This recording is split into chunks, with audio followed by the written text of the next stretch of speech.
Halo, assalamualaikum warahmatullahi wabarakatuh. Kembali lagi di video saya ya. Dan hari ini saya pengen sharing lagi nih teman-teman. Hari ini saya pengen ngasih tahu siapa aja sih komedian-komedian yang inspirasi saya di dalam berkarir saya di dunia komedi ini.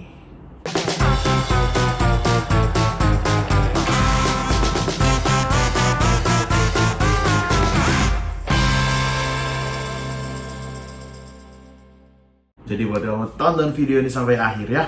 Jadi yang pertama, komedian yang sangat menginspirasi saya adalah Bang Raditya Dika. Bang Raditya Dika, kenapa salah satu orang yang menginspirasi saya? Karena saya pertama kali ngeliat video stand up itu ya videonya Bang Radit, saya jadi pengen nyoba gitu. Wah, apa nih stand up komedi? Sebenarnya ini kayak sering saya lakukan gitu waktu zaman sekolah gitu, waktu nge-MC, waktu di kelas juga. Saya suka ngomong-ngomong sendiri di depan, ngelucu-ngelucu, tapi baru tahu kalau itu ternyata stand up komedi. Saya lihat videonya dan wah kayaknya saya bisa nih stand up gini juga nih. Terus juga kenapa Bang Radit yang menginspirasi saya, salah satunya ya, karena dia adalah orang yang selalu menciptakan hal-hal yang baru gitu ya di Indonesia gitu, membawa hal-hal yang baru di Indonesia gitu. Kayak contohnya Bang Radit bikin buku jenis personal literatur. Nah itu kayaknya Bang Radit deh yang memprakarsai gitu. Terus juga Bang Radit yang membuat web series. Zaman dulu mana ada web series ya kan.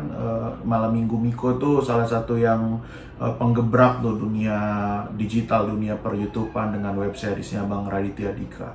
Dan Bang Raditya Dika juga adalah juri stand up komedi yang paling saya tunggu-tunggu tuh komentarnya ketika saya stand up dulu di Suci 4, karena yang lain juga ditunggu sih. Cuman Bang Radit tuh kalau misalnya dapat komen pedes dari dia tuh kayak sakit banget gitu. Terus kayak langsung jadi bikin berpikir, wah kayak ini harus dibenahin sih. Dan semua omongan dia tuh kayak, wah bener nih gitu. Jadi memang salah satu patokan juga sih. Dan Bang Radit itu walaupun kayak di Instagramnya suka aneh-aneh tingkah lakunya, tapi dia adalah orang yang sangat pintar sekali, jenius sekali Bang Radit tuh. Luar biasa lah. Dan saya seneng banget sekarang kayak bisa ngobrol gitu sama Bang Radit. Terus dia adalah salah satu orang yang ditanya apapun sama orang lain tuh dia pasti akan mau jawab gitu. Dia tuh pokoknya nanya apapun dan dia tahu gitu kayaknya. Semua ilmu kayaknya dia punya dah ya. Terus yang kedua adalah Bang Panji Pragiwaksono. Bang Panji ini saya bikin video kayak gini juga tuh. Salah satunya niru Bang Panji gitu ya. Kenapa Bang Panji adalah salah satu komedian yang menginspirasi saya? Karena dia orang yang sangat kerja keras sekali ya. Sangat struggle sekali, hustling sekali, humble sekali. Middle East, former warming sekali. Bingung kan lu artinya apa itu? Iya, jadi saya tuh baca bukunya Bang Panji gitu. Selain stand up-nya saya baca bukunya Indiepreneur itu. Wah keren banget sih gimana seorang seniman tuh ternyata harusnya bisa menghasilkan uang gitu dari apa yang dia kerjakan gitu kan. Karena banyak sekali kayak seniman tapi kok tidak bisa menghasilkan apa-apa dari dia berkesenian itu. Dan salah satu yang Bang Panji bikin dan sangat bermanfaat sekali buat komika adalah comika.id gitu. Sekarang anak-anak tuh kayak ya nggak terlalu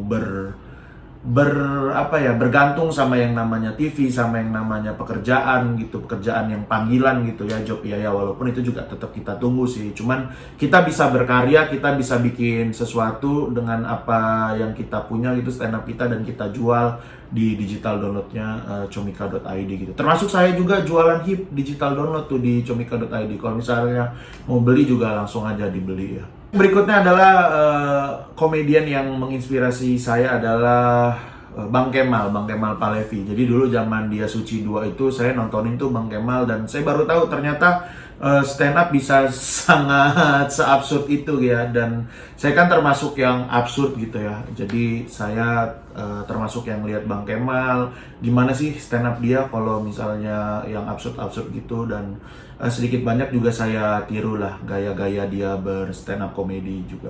Yang berikutnya adalah Ko Ernest Prakasa. Saya ingat banget dulu waktu zaman di Suci 4, waktu di 10 besar atau di 11 besar, saya lagi lemes-lemesnya itu, kayaknya udahlah keluar aja lah, kayaknya capek banget gitu di kompetisi. Terus saya lagi di Jogja, jadi kan kita kalau di kompetisi Suci itu ada pulangnya tuh ke kota kita masing-masing. Nah pas di Jogja itu saya emang ya lagi males-malesan gitu nulis, bukannya nulis materi kayak malah main gitu.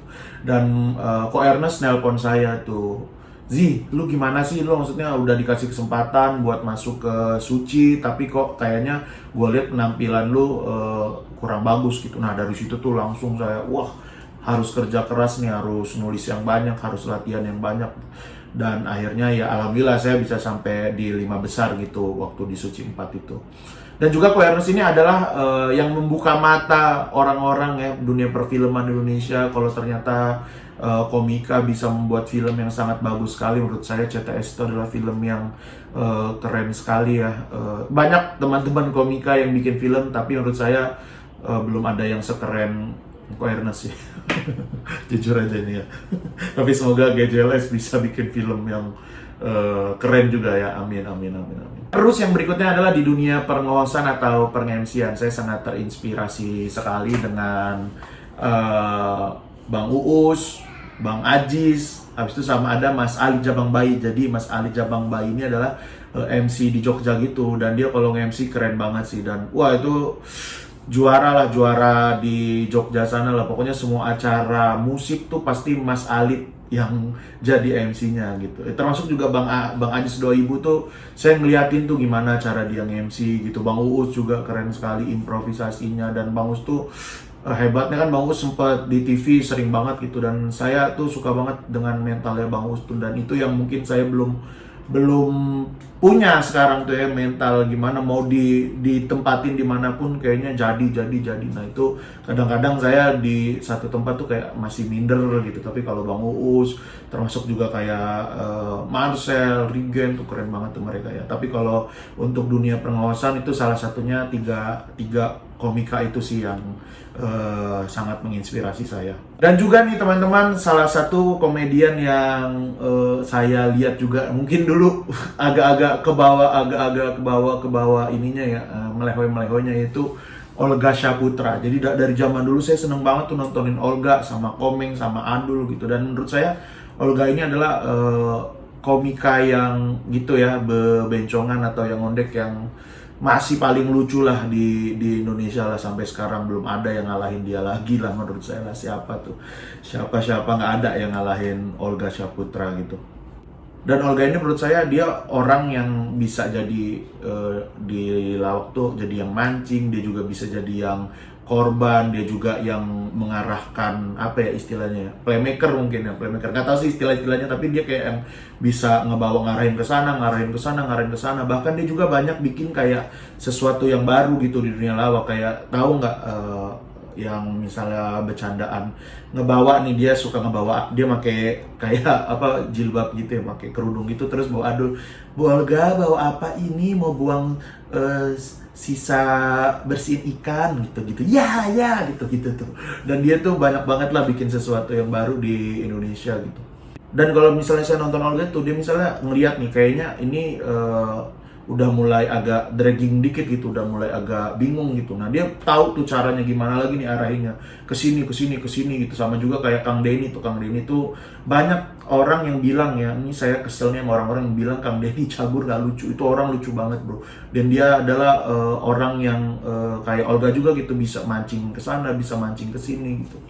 Terus saya sangat terinspirasi juga dengan komedian-komedian yang multi talenta gitu ya, kayak Kasino, terus Benyamin. Selain bisa acting, bisa ngelawak, bisa main film, bisa bikin lagu, dan itu juga yang membuat saya pengen gitu jadi kayak mereka berdua gitu, bisa ngapain aja, bisa bikin lagu, bisa ngelawak juga. Dan termasuk digital download hip ini, itu mungkin salah satu yang cukup berbeda dengan stand up comedy spesial yang lainnya teman-teman yang udah pernah bikin di Indonesia gitu, karena di dalamnya ada musikalnya, ada nyanyian lagu-lagu yang mungkin teman-teman bisa dengerin di special show saya ini. Terus berikutnya juga yang saya respect sekali adalah Sule sama Andre Taulani. Ini Selain ini juga Vindes tuh, Vincent dan Desta juga ya. Ini 4 orang ini adalah orang-orang yang hebat gitu, yang lucu sekali, habis itu kreatif sekali. Kang Sule juga struggle sekali dan juga mengikuti perkembangan zaman, dan itu juga penting sekali sih gitu. Cing Abdel tuh walaupun sudah senior tapi dia mengikuti perkembangan zaman sekali gitu, dan dia tidak segan untuk bermain sama kita yang masih junior gitu, yang ngebimbing kita. Terus dia juga bikin kontennya tiap hari gitu. Wah, keren banget sih pokoknya tuh komedian itu. Terus kalau yang di luar negeri gitu ya, komik gitu yang menginspirasi saya juga. Saya suka banget sama Gabriel Iglesias, sama banyaklah komedian-komedian lain kayak Joy Coy, Chris Rock, terus juga Steve Aoki. Steve Aoki mah itu apa, pembersih kaca gedung, bukan dong. Pokoknya banyak sekali lah komika dan juga komedian-komedian yang menginspirasi saya. Semoga saya bisa terus konsisten ya menjadi seorang stand up komedian. Semoga juga selalu bisa berkarya, membuat special show yang banyak, bikin series juga yang banyak juga, amin. Kemarin juga sempat bikin series sama GJLS sama Flip juga, bisa ditonton di YouTube-nya Flip teman-teman. Dan juga saya juga baru rilis, tadi juga udah saya kasih tahu ya, rilis digital download spesial show saya yaitu HIP, dan kamu bisa beli di comika.id. Terima kasih sudah menonton video ini. Semoga buat teman-teman komika ya, kita semua bisa struggle di dunia per stand up comedian ini, dan kita semua bisa hidup dengan karya-karya kita seperti yang Bang Panji bilang ya. Terima kasih sudah menonton video saya. Wassalamualaikum warahmatullahi wabarakatuh.